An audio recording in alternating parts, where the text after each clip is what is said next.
I want to start with a line that might offend your inner influencer. Your life is not content. Your family is not content. Your peace is not content.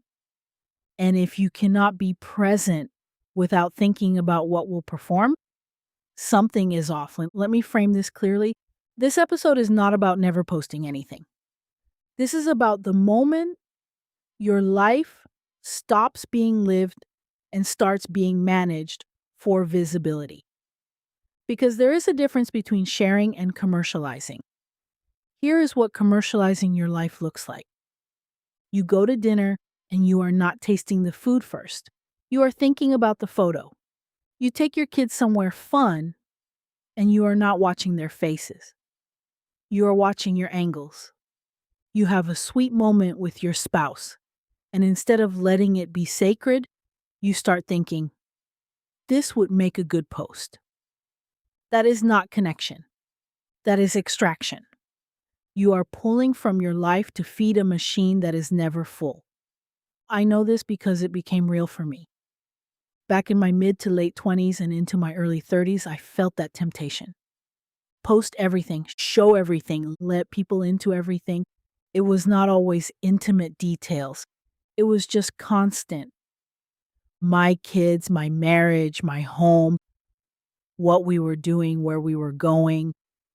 And at some point, it got exhausting because it changed how I experienced my own life. I started looking at everything we did as content. And I would be at places with my family, but not truly enjoying the moment because my mind was scanning. Would this make a good photograph? Would this make a good caption? Would people like this? Listen closely. When you do that long enough, your nervous system does not rest. You are always on, always evaluating, always producing. And eventually, you cannot tell the difference between living and performing. Now, let me say this.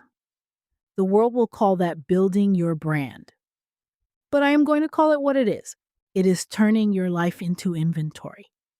And it is not just psychologically draining, it is spiritually dangerous because it trains your heart to look for validation somewhere other than God. This is why I made a decision. I stopped sharing my family online, even on personal profiles, because I am not a lifestyle influencer. I am not here to sell you a life. I am here to teach you principles that help you live yours. And when I made that decision, it was freedom on a level I cannot fully describe. It also exposed things. It exposed who was comparing, who was keeping score, who was smiling but secretly resenting. That part is important because when you stop feeding people access, some of them get angry. Not because you did something wrong, but because you stopped giving them a mirror to measure themselves against. Here is where people get stuck. They think privacy is the same thing as hiding. It is not. Privacy is stewardship. The Bible calls it wisdom. Proverbs says, a prudent person foresees danger and takes precautions.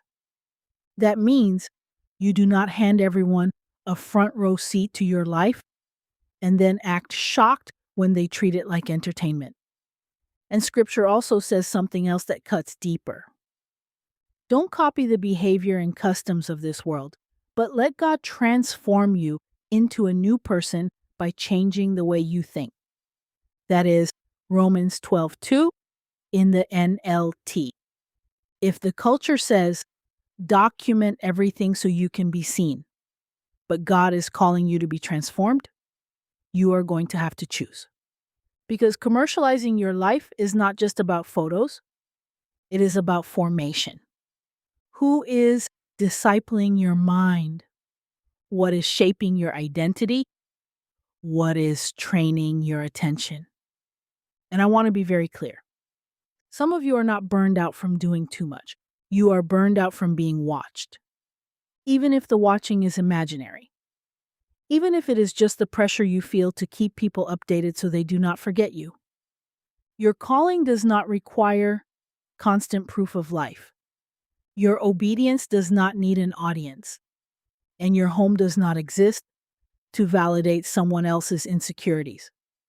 Before we go further, I want to mention a resource that matters to me because it speaks to the exact pressure so many women are under right now. My book, Righteousness in the Marketplace, is for the woman building a business or career who can feel the pull of performance culture.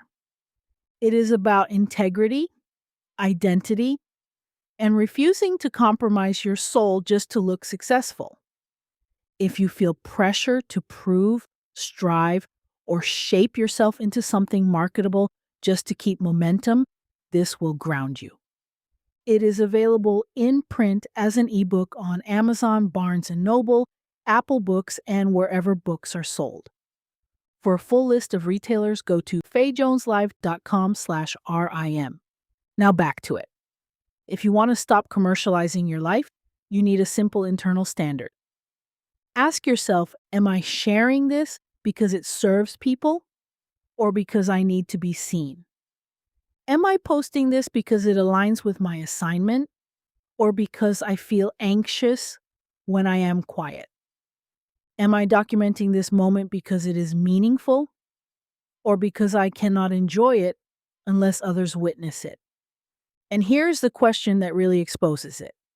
If nobody liked it, would I still want to do it?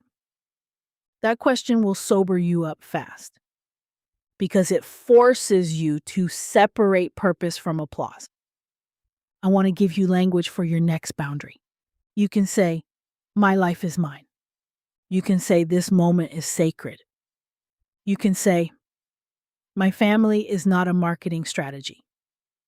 And you do not owe anyone a window into your home to be credible. Let me land this. When you stop treating your life like content, you start feeling again. You start noticing again. You start enjoying again. You start living like you believe God is enough, even when nobody is clapping. So, if this hit a nerve, good. That nerve is trying to tell you something.